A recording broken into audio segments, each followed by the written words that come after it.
માં અંબાના નવરાત્રિની પ્રારંભ થઈ રહ્યો છે ત્યારે માતાજીના ચરણોમાં દરેક પ્રજાજનોની સુખ શાંતિ અને સમૃદ્ધિ વધે એના માટે પ્રાર્થના કરું છું. અને વડાપ્રધાનશ્રીએ આજથી જ માં શક્તિના ઉપાસક છે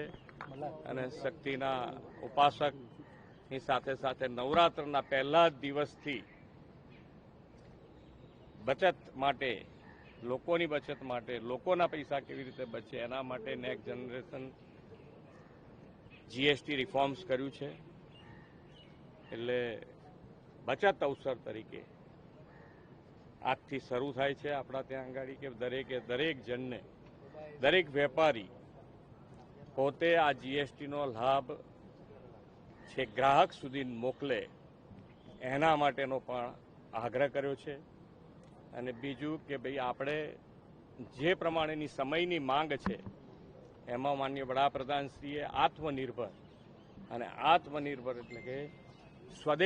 સ્વદેશી અપનાવીએ આપણે આપણી ભારતમાં બનેલી, ગુજરાતમાં બનેલી વસ્તુઓનું જ ખરીદી કરીએ